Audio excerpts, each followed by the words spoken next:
Girls हॉस्टेलच्या मागच्या बाजूला ज्या ज्या वेळेला आम्ही चित्र काढण्याच्या दृष्टिकोनातून बसत होतो त्या बागेच्या कडेला एका विशिष्ट कट्ट्याच्या बाजूवरती एक विशिष्ट प्रकारची स्पंदन जाणवत होती. ज्या वेळेला आम्ही चित्र काढायचं त्यावेळेला ज्या ठिकाणी मॉडेल बसवलेलं असायचे ते मॉडेल विचलित होऊन तिथून उठून पळून जायचं. नेमकं काय कारण होतं तेच कळत नव्हतं. या संपूर्ण प्रकारामध्ये ते ठिकाण आम्हाला खूप आवडायचे, कारण तेथील निसर्ग आणि तेथील असणारं सौंदर्य हे मनाला भुरळ घालणारं होतं.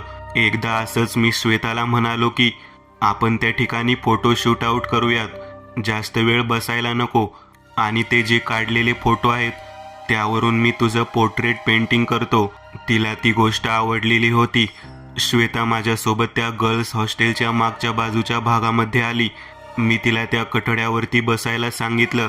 ती कट्ट्यावर बसली, पण मी फोटो काढण्याच्या अगोदरच ती विशिष्ट पद्धतीने वेडेवाकडे हातपाय करत त्या कट्ट्यावर बसून माझ्याकडे पाहत मोठ्याने बोलू लागली, बाळ, माझं बाळ, माझं बाळ हवंय मला, जा घेऊन ये माझं बाळ. तिचा हा विचित्र प्रकारचा आवाज आणि तिचं हे बोलणं पाहिल्यानंतर मला नेमकं समजेना की हा काय प्रकार आहे आणि ती अशा पद्धतीने का बोलत आहे. मी तिला फोटो काढण्यासाठी या ठिकाणी घेऊन आलो खरं, पण माझ्या लक्षात आलं की ती जागा एका विशिष्ट पद्धतीने बाधित झालेली आहे. मी तिला तिथून बाजूला नेण्याच्या दृष्टिकोनातून तिच्या जवळ पोहोचलो तेव्हा तिने जो हाताला झटका दिला आणि मला दूर फेकलं, ती गोष्ट एका विशिष्ट ताकदीच्या शक्तीने केलेली असावी असं मला जाणवलं. त्यानंतर मी लगेचच तिथून धावत धावत जात माझ्या मित्राला बोलावून आणलं आणि त्याला सांगितलं. तेव्हा श्वेता त्या कट्ट्यावरती एक पाय आपल्या गुडघ्यावर ठेवून IT आरामात कोणी व्यक्ती बसावा त्या पद्धतीने बसलेली दिसली. तिचा हा विचित्र प्रकार पाहिल्यानंतर ती माझ्याकडे मोठ्याने पुरुषी आवाजात पाहत म्हणाली, आमचं बाळ आणून देतोस का तू? आमचं बाळ आणून दे आणि मग फोटो वगैरे काढ. ते आवाज पाहिल्यानंतर माझा मित्र शशी चांगलाच घाबरला. मला म्हणाला, अरे मूर्ख आहेस का तू? या मागच्या भागामध्ये किती जरी निसर्ग सौंदर्य आणि बॅकग्राऊंड चांगलं असलं तरी इथे कोणी फिरत नाही. काय गरज आहे का इथे तिला घेऊन यायची? तेव्हा मी म्हणालो, नेमकं काय आहे तरी काय इथं? मी तिला इथं बसून तिचे चित्र काढणार नव्हतो, फक्त आणि फक्त फोटो काढून निघणार होतो. तेव्हा शशी माझ्याकडे पाहत म्हणाला, तुला माहीत आहे का शंकर सर काय म्हणाले होते? या भागामध्ये कुठल्याही मुलीला, कुठल्याही तरुण मुलाला अजिबात आणायचं नाही, विशेषतः ज्यांचं लग्न झाले नाही त्या व्यक्तीला इथे आणायचं नाही. आणि तू मुद्दाम म्हणून इथे घेऊन आलास तिला. तुला माहीत आहे का काय होऊ शकते ते? तेव्हा मात्र मी म्हणालो, मला माहीत नाही रे, मी फक्त ही जागा विचित्र आहे एवढं ऐकून होतो, पण अशा पद्धतीने काय होईल हे मला अजिबात माहीत नव्हतं. तेव्हा शशी माझ्याकडे पाहत म्हणाला, जागा विचित्र आहे सगळं काही खरं आहे, सगळं तुझ्या लक्षात येते, पण त्या ठिकाणी त्या कट्ट्यावर बसायचं धाडस कोणाचंच नाही आणि तू श्वेताला त्या ठिकाणी बसवलंस. वेडा आहेस तू. आता तिला तिथून बाहेर काढण्यासाठी काही ना काहीतरी उपाय करावा लागेल. तेव्हा शशी मला म्हणाला, आपण जाऊन शंकर सरांना बोलून आणूयात. त्याच वेळेला आम्ही कॅन्टीनच्या दिशेने गेलो आणि शंकर सर तिकडून येत असताना पाहिल्यावर मी त्यांना बोलू लागलो. शंकर सर माझ्याकडे पाहत म्हणाले, अक्कल आहे का तुम्हाला? कितीतरी सांगितले तरी तुम्ही लोक शिकलेले सवरलेले असून सुद्धा या पद्धतीने विचित्र कार्य करता. मी त्यांना म्हणालो, सर चुकून झालं, मला पेंटिंग करायचं होतं, पण ते पेंटिंगसाठी त्या मुलीला तिथे जास्त वेळ थांबवायचं नव्हतं, फक्त फोटो काढून मी ते पोर्ट्रेट करणार होतो. तेव्हा ते सगळं बोलणं झाल्यानंतर शंकर सर मला म्हणाले, आता एक उपाय करावा लागेल, ती त्या जागेवरून हटणार नाही. मी म्हणालो, या पाठीमागचा इतिहास तरी काय आहे? अशोक विचित्र पद्धतीने कसं काय बोलू शकते? तेव्हा शंकर सर म्हणाले, तो पाठीमागचा इतिहास राहू दे, अगोदर तिला त्या कट्ट्यावरून बाजूला कसं काढायचं त्याबाबत विचार करायला हवा. मी दयानंद यांना बोलावून घेतो. त्यावेळेला शशी म्हणाला, दयानंद म्हणजे ते मारुतीच्या मंदिरात बसलेले असतात ते का? तेव्हा शंकर सर म्हणाले, हो, मारुतीच्या मंदिरामध्ये जे बसलेले असतात ना, तेच दयानंद सर. मग त्यांना बोलवायला शंकर सरांनी गौरवला पाठवलं. गौरव त्यांना घेऊन आला. मी तोपर्यंत त्या ठिकाणीच थांबलेलो होतो. त्या ठिकाणी थांबलेल्या अवस्थेमध्ये मला समोर श्वेता चित्रविचित्र पद्धतीने बोलताना दिसत होती. एकाच वेळी ती एकदा पुरुषाच्या आवाजात बोलत होती तर एकदा तरुण मुलीच्या आवाजात बोलत होती. तिचं हे सगळं बोलणं पाहिल्यानंतर माझ्या लक्षात आलं ती एकाच वेळी तिला एका पुरुषाने आणि एका स्त्रीने झपाटलेले आहे. काय कारण असावं तेच कळत नव्हतं, पण ते दोघेही जण वेगवेगळ्या आवाजामध्ये बोलत असताना फक्त माझं बाळ माझं बाळ हेच बोलत होते. थोड्या वेळातच दयानंद त्या ठिकाणी आले. जयानंदकडे असलेल्या एका विशिष्ट पद्धतीच्या लिंबाला त्यांनी तळ हातावरती धरलं आणि ते लिंबू समोर श्वेताकडे हात करून दाखवत ते म्हणाले, या मुलीला सोडून द्या. या मुलीने तुमचं काहीच वाईट केलेले नाही. सोडून द्या बरं. ती मुलगी केवळ फोटो काढण्यासाठी त्या ठिकाणी आलेली आहे. तुमच्या बाळाला किंवा तुमच्या जवळच्या कोणत्याही व्यक्तीला ती त्रास देण्यासाठी आली नाही. काय सांगत आहे ते ऐकू येत आहे का? या मुलीला सोडून द्या. जो प्रकार सुरू होता तो पाहिल्यानंतर 2 जणांना उद्देशून दयानंद हे बोलत आहेत हे ध्यानात आलं होतं. शंकर सर त्यांच्याकडे पाहत म्हणाले, या मुलाकडून चूक झाली. हा पेंटिंग आर्टिस्ट आहे. आमच्या कॉलेजमध्ये हा आवर्जून पेंटिंग शिकवण्यासाठी नेमणूक केलेला एक शिक्षक आहे. परंतु मला माहीत नव्हतं की त्याच्या हातून ही चूक घडेल म्हणून. तेव्हा जयानंद म्हणाले, जे झालं ते झालं. या कठड्यावर तिला बसायला लावायला नको होतं. आता ती कठड्यावर बसली आहे खरं, पण तिथून उठवणं थोडं अवघड वाटतं, कारण ते दोघेही जण तिच्या शरीरात आहेत. मी त्यावेळेला जयानंद यांच्याकडे पाहत म्हणालो, ते दोघे म्हणजे कोण? तुम्हाला माहीत आहे का हे कोण आहे ते? अहो, श्वेताला वाचवायला हवं. तेव्हा जयानंद म्हणाले, मी प्रयत्न करत आहे, परंतु यश मिळेल का नाही सांगू शकत नाही. त्यावेळेला मी हात जोडून विनंती केली, ती मुलगी माझ्या भरोशावरती या कॉलेजमध्ये प्रवेश घेऊन शिकत आहे. तिचं ॲडमिशन माझ्यामुळे झालेलं आहे. माझ्या आग्रहास्तव ती या ठिकाणी पोर्ट्रेट करण्यासाठी आली.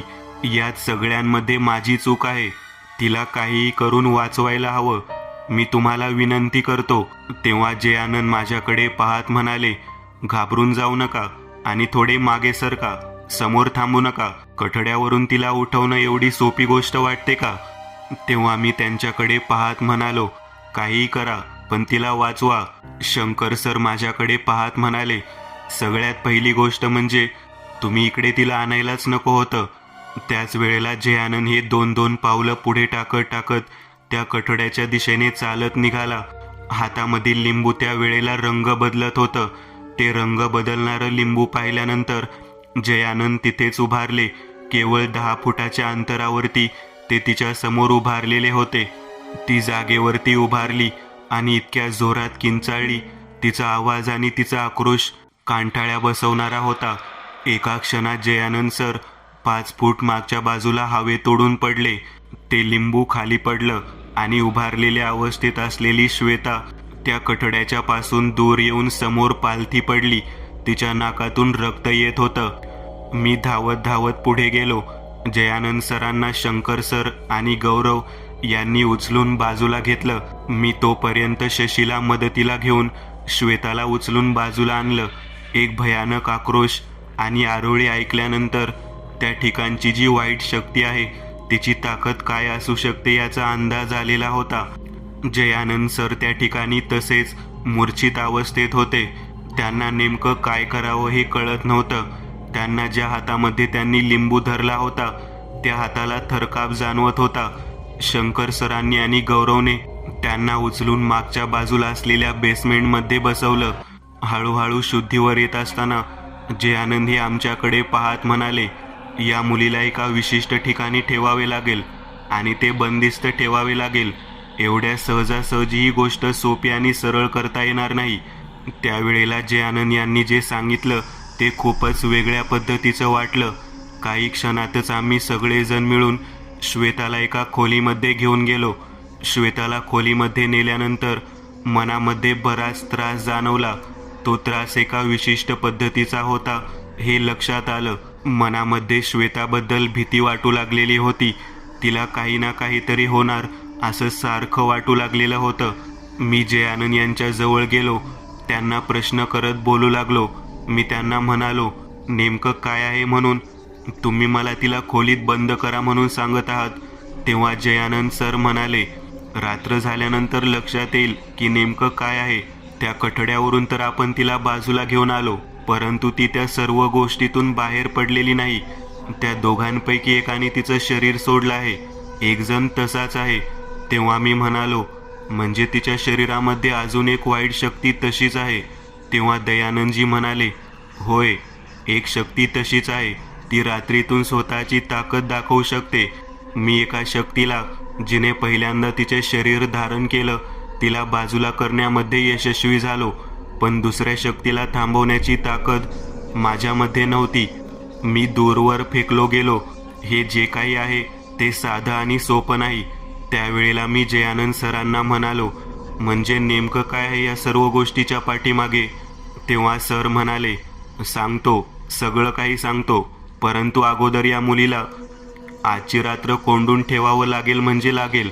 त्यावेळेला मी त्या गोष्टीला तयार झालो. आम्ही त्या मुलीला कोंडायच्या दृष्टिकोनातून तयारी केली होती. स्वतःला एका खोलीमध्ये बंदिस्त करण्यात आले. शंकर सर, गौरव, मी आणि जयानंद हे एकत्रित बाहेर बसलेलो होतो. आतमधून सैतानी शक्तीचा संचार जाणवू लागलेला होता.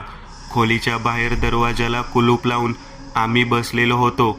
जयानंद सरांना मी म्हणालो, घडले काय नेमकं?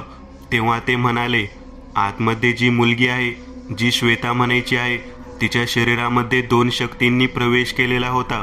त्या दोन्ही शक्ती एकमेकांवर जीवापाड प्रेम करणारे होते.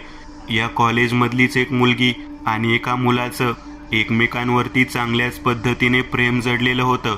आयुष्यामध्ये असं प्रेम आम्ही कधीही पाहिलं नाही.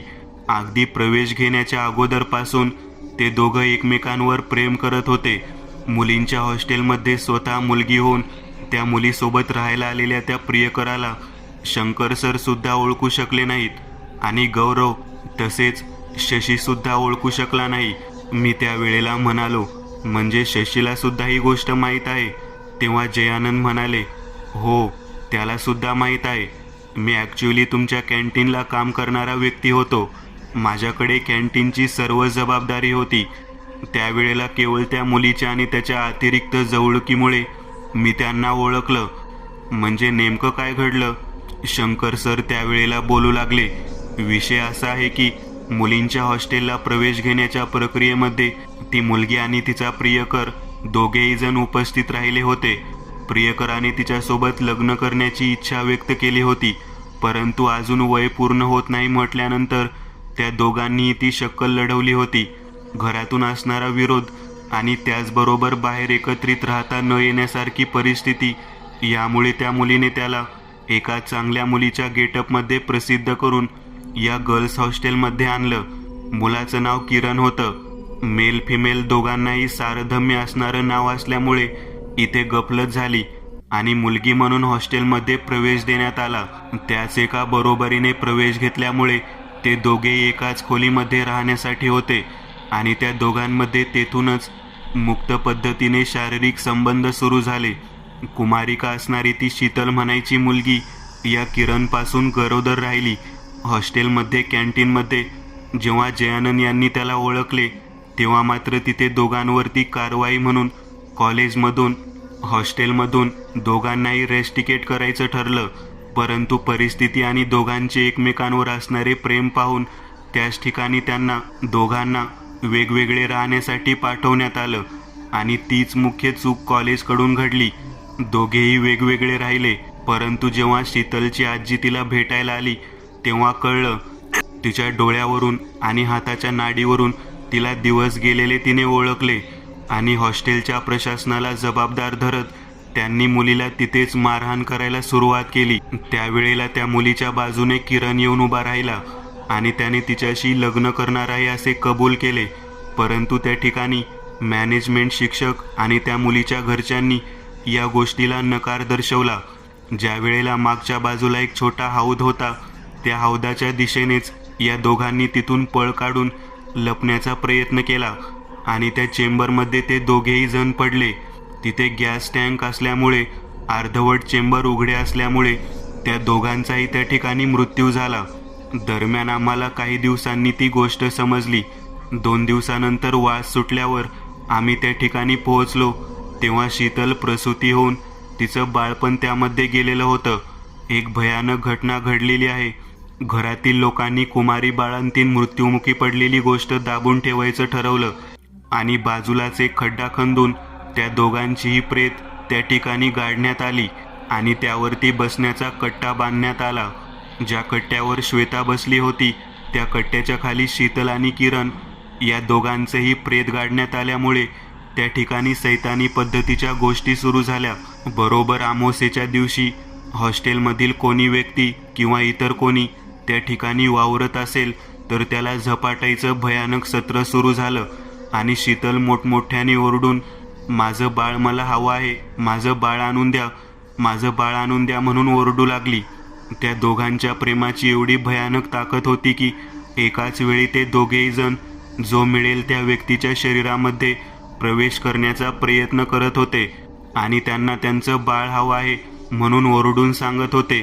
मुख्यत्वे प्रसूती झाल्यानंतर त्या लहान अर्भकाला दुसरीकडे पुण्यात आणलेलं होतं. या दोन्ही प्रेतात्म्यांना एकाच खड्ड्यात पुरल्यामुळे व त्यावरती कठडा बांधल्यामुळे ते दोघेही आत्मे भटकू लागले आणि त्यांच्या मुलाच्या ओढीने सर्व लोकांना मागे गेलेल्या त्रास देऊ लागले. त्याच वेळेला मारुतीच्या मंदिरामध्ये असणाऱ्या एका वृद्ध व्यक्तीने मला एक यंत्र दिलं जे मी त्या बाजूच्या एका झाडावरती सिद्ध केलं. परंतु विशिष्ट दिवशी विशिष्ट काळी त्या दोघांचा संचार त्या कठड्यावरती होत होता. त्या व्यक्तीने सांगितले की कठड्यावरती कोणीही जाऊ नये अशी सूचना सर्वांना द्या. परंतु आज नकळत फोटोशूटच्या नादामध्ये श्वेता तिथं गेली आणि तिच्या शरीराचा ताबा या दोघांनी घेतला. मी हे सर्व काही ऐकल्यानंतर जयानंद यांच्याकडे पाहत म्हणालो, जर त्या दोघांचे आत्मे भटकत असतील आणि त्यांनी माझ्या श्वेताला जर ग्रासला असेल, त्यातला एक जण निघून गेला असेल तर दुसऱ्याला बाहेर काढण्यासाठी नेमकं काय करावे लागेल? तेव्हा जयानंद म्हणाले, सांगतो नेमकं काय करायचं ते. त्यांनी काय करायचं सांगतो म्हटल्यानंतर दरवाजावरती जोरात लाद घालून ती बाहेर येण्याचा प्रयत्न करू लागले. मी त्यावेळेला जयानंद यांच्याकडे पाहत म्हणालो, हे अचानक एवढं वेगळ्यापणाचं वातावरण कसं काय वाटत आहे?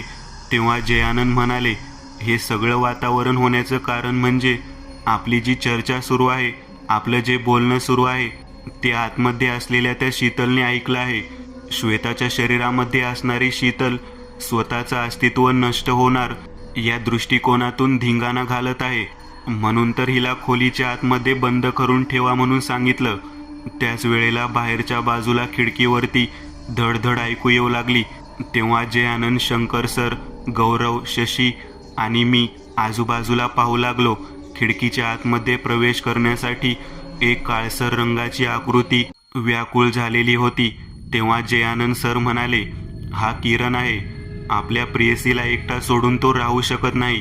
त्याला काही वेळापूर्वी ज्या पद्धतीने मी बाहेर काढण्याचा प्रयत्न करून दूर केलं होतं, आता तो बाहेर राहू शकणार नाही. मध्यरात्री 12 ते 3च्या वेळेमध्ये आपल्याला जास्त करून लक्ष द्यावे लागणार आहे. तेव्हा मी म्हणालो, म्हणजे नेमकं काय करावं लागणार? या दोघांचा जो काळ आहे तो 12 ते 3चा प्रभावशाली आणि ताकदवर काळ आहे. त्यावेळेला त्यांना त्यांचे लेकरू त्या ठिकाणी दाखवावं लागेल. मी या गोष्टीवरती त्यांच्याकडे पाहत म्हणालो, हे कसं काय शक्य आहे? त्यांचं लेकरू तर कुठेतरी तुम्ही पुरलेलं आहे. तेव्हा शंकर सरांकडे पाहत जयानंदजी म्हणाले, आपल्याला ते पुरलेलं जे बालक आहे ते बाहेर काढावे लागेल आणि यांच्यासमोर ते दाखवावे लागेल. जोपर्यंत ती आई त्याच्या लहान मुलाला पाहत नाही तोपर्यंत ती ते शरीर सोडणार नाही. तिला शरीर सोडण्याच्या दृष्टिकोनातून हा उपाय करावा लागेल. हेच मी तुम्हाला सांगणार होतो. परंतु ते मूल ज्या ठिकाणी पुरलेलं आहे ते ठिकाण खणून काढण्यासाठी केवळ एकाच व्यक्तीला जावं लागेल. दुसरा व्यक्ती त्या ठिकाणी जाऊ शकणार नाही, कारण या ठिकाणी मनुष्य शक्ती लागणार आहे. बाहेरच्या बाजूने असणारा हा जो किरण आहे त्याचा प्रेतात्मा सहजासहजी शांत होऊन थांबणार नाही. तेव्हा आम्ही म्हणालो, त्या ठिकाणी जाण्याचं कार्य मी स्वतः करतो. श्वेता शेवटी माझ्या खूप जवळची व्यक्ती आहे, तिच्यासाठी मी एवढं तरी करू शकतो. माझं बोलणं ऐकल्यानंतर जयानंद म्हणाले, तुम्ही जाऊन उपयोग होणार नाही. प्रेत आहे ते बाहेर काढण्यासाठी तेवढीच ताकद आणि तेवढीच शक्ती असणारा व्यक्ती हवा आहे. मला वाटतं शंकर सर, तुम्ही त्या ठिकाणी जावं, कारण ज्या ठिकाणी ते प्रेत पुरलेलं आहे ते तुम्हालाच माहिती आहे. तेव्हा शंकर सर त्या ठिकाणी जाण्यासाठी तयार झाले. त्यांनी दयानंदजी यांच्याकडून विभूती जवळ घेतली आणि तिथून ते थेट कुदळ आणि फावडा घेऊन त्या दिशेने निघाले. ज्या ठिकाणी त्या कठड्याच्या बाजूला त्या लहान मुलाला पुरलेलं होतं त्याच ठिकाणी ते जाण्यासाठी निघाले. त्यांच्या पाठोपाठ काळसर रंगाची छटा असणारी आकृती आम्हाला जाताना दिसली. ती आकृती पाहिल्यानंतर मी घाबरलो. जयानंदजी म्हणाले, ही जी दिसत आहे ती आत्म्याची आकृती आहे आणि ती दुसऱ्या तिसऱ्या कोणाची नसून किरणची आहे. तो शंकर कुठे चालला आहे ते पाहण्यासाठी गेलेला आहे. मला वाटतं ते लेकरू बाहेर काढल्यानंतर किरण त्या ठिकाणी शंकर सरांना काही ना काहीतरी अडथळा निर्माण करेल. तेव्हा मी त्यावेळेला म्हणालो, यातून काहीतरी उपाय असेलच ना. तेव्हा जयानंद म्हणाले, त्यांच्याजवळ विभूती त्यासाठीच दिली आहे की ज्यामुळे त्या शंकर सरांना काहीच होणार नाही. हे सगळं काही ऐकून घेतल्यानंतर आम्ही त्या ठिकाणी तसेच थांबलो. दरवाजावरती आतमधून जोरात लाथा मारून बाहेर पडण्याच्या दृष्टिकोनातून तडफडणारी शीतल श्वेताच्या शरीरातून स्वतःच्या ताकदीचा अंदाज दाखवत होती. वातावरण अत्यंत भयानक आणि भेसळ झालं होतं. खिडकीच्या जवळ जाऊन किरणच्या प्रेतात्म्याशी चर्चा करण्याच्या दृष्टिकोनातून, तेथून बाहेर पडण्याच्या दृष्टिकोनातून तिचे प्रयत्न सुरू होते. आतमधून बंद असणारी खिडकी जर तिने उघडली तर काय होईल याचा अंदाज आम्हाला नव्हता. इतक्यात किरणचा प्रेतात्मा शंकर सरांकडे पाहत त्या दिशेने जाण्यासाठी उत्सुक होता, परंतु तो अचानक अर्ध्या वाटेतून परत फिरला आणि थेट त्या खिडकीच्या दिशेने गेला. खिडकीच्या दिशेने गेल्यानंतर दरवाजावर लाथ मारणारी शीतल खिडकीमध्ये गेली आणि तिने आतून खिडकी उघडली. खिडकी उघडली रे उघडली की त्या खिडकीतून एकमेकांशी चर्चा करणारे दोघेही जण दिसू लागले. जयानंदजी म्हणाले, यांना हुसकावून लावणं गरजेचं आहे. मला वाटतं या दोघांपैकी एकही जण बाहेर राहता कामा नये. यांना या खोलीतच थांबवावे लागेल. तेव्हा त्या खोलीच्या आतमध्ये किरणचा प्रेतात्मा जाताना दिसला आणि मग दरवाजा बाहेरून दाबून धरून त्या दोघांनाही आतच कोंडण्याचा आमचा प्रयत्न सुरू झाला. आमचा जो प्रयत्न होता तो अगदी व्यवस्थित रीतीने पूर्णत्वाला चाललेला होता, पण त्याच वेळेला आतमधल्या खिडकीच्या दिशेने दोघेही जण दरवाजाकडे गेले आणि त्यांनी दरवाजावरती जोराचा लाथेचा प्रहार मारून दरवाजा तोडला. पुन्हा एकदा श्वेताच्या शरीरामध्ये शीतल आणि किरण या दोघांचा प्रेतात्मा वास करू लागला. जयानंदजी आमच्याकडे पाहत म्हणाले, आता यांना थांबवणे फार अवघड आहे, कारण 12 वाजून गेलेले आहेत आणि यांची शक्ती 10 पटीने वाढलेली आहे. मला वाटतं यांना थांबवण्याच्या दृष्टिकोनातून त्या लहान मुलाचा प्रेतात्मा, तो शरीराचा भाग यांच्या नजरेसमोर दिसायला हवा. त्याच वेळेला जमिनीमधून उरलेल्या अवस्थेतील ते लहान बाळाचे प्रेत त्याच्या अस्थिपंजराचा भाग घेऊन शंकर सर त्या ठिकाणी येऊन पोहोचले. त्यांना त्या ठिकाणी पाहिल्यानंतर दरवाजाच्या समोर उभा असलेल्या श्वेताने त्यांच्या दिशेने धाव घ्यायला सुरुवात केली. शंकर सरांनी आहे अशा अवस्थेतील ते लहान मूल खाली जमिनीवरती ठेवलं आणि स्वतः मागे सरकलेले श्वेताने ते मूल आपल्या गळ्याला घट्ट कवटाळून धरले आणि त्याचे पापे घ्यायला सुरुवात केली. आपल्या पोटाचे लेकरू अशा पद्धतीने दूरवर पुरल्यामुळे सैतानी शक्ती धारण करून पिशाच्य झालेली ती शीतल आणि किरण या दोघांचा प्रेतात्मा त्या मुलाला आपल्याजवळ घेऊन कवटाळत होता. ते दृश्य आम्ही पाहून थक्क झालो, कारण शेवटी प्रेम हे प्रेम असतं, मग ते मृत झालेल्या व्यक्तीचे असू दे अथवा जिवंत असलेल्या व्यक्तीचे असू दे. शंकर सरांच्या दिशेने आम्ही सर्वजण पाहत होतो. शंकर सर हळूहळू मागे सरकले. विचित्र पद्धतीने रडणारी स्त्री आणि पुरुष एकत्रितरित्या आवाज काढून त्या लहान बाळाला आपल्या छातीशी घट्ट धरून रडत होते. त्यांच्या डोळ्यातून अश्रू वाहत होते. ते अश्रू श्वेताच्या चेहऱ्यावरती स्पष्ट दिसू लागले. तेव्हा जयानंदजी म्हणाले, तुमच्या मृत्युमुखी पडलेल्या त्या लहान बाळाचा आत्मा अखेर तुम्हाला भेट घडवून आणून दिलेला आहे. या निष्पाप असणाऱ्या मुलाला मुक्त करा. तुमचा संसार या जन्मी जरी अपूर्ण राहिला असला तरी एका मुलीचे आशीर्वाद प्राप्त करून पुढच्या जन्मी तुमचा संसार खूप चांगला होईल. तुम्ही पिशाच्या योनीतून मुक्त होताल. या मुलीला सोडून द्या, या मुलीला सोडून द्या. 2 ते 3 वेळा अशा पद्धतीची व लग्न केल्यानंतर काही क्षणातच तिच्या हातातील लहान बाळाचं अस्थिपंजर होतं ते हवेमध्ये उचलल्याप्रमाणे दिसू लागलं आणि ज्या ठिकाणी ते पुरण्यात आलं होतं तेच ते पुन्हा पुरलं गेलं. आईने आणि बापाने त्या लहान बाळाला त्या ठिकाणी जमिनीमध्ये गाडलं आणि एका क्षणात श्वेताच्या शरीरातील त्या दोघांनी आपला मुक्तीचा मार्ग स्वीकारला. एका भयानक पद्धतीचा एक हॉस्टेलच्या मागच्या कठड्यावरचं सत्र संपून टाकलेलं होतं. जयानंदकडे पाहत मी म्हणालो, तुमच्यामुळे खऱ्या अर्थाने श्वेता वाचली. नाहीतर मला वाटत नाही की या संपूर्ण प्रकारात ते 2 पिशाच्य प्रेतात्मे तिला सोडू शकत होते.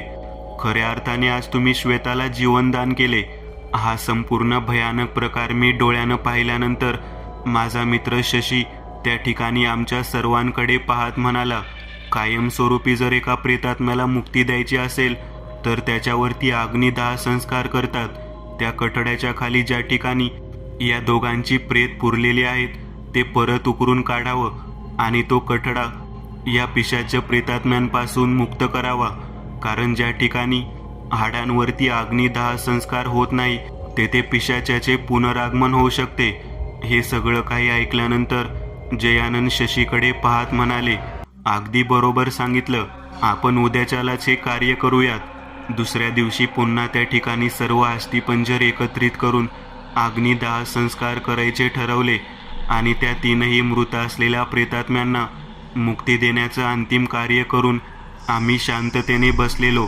एक भयानक पद्धतीचं सत्र खऱ्या अर्थाने संपलेलं होतं. श्वेता माझ्या खांद्यावरती डोकं ठेवून रडत होती. एका फोटोसाठी ज्या ठिकाणी गेली ते ठिकाण तिच्या आयुष्यामध्ये तिच्याच फोटोवरती हार लावण्या इतपत भयानक असू शकतं हे तिला कळून चुकलेलं होतं.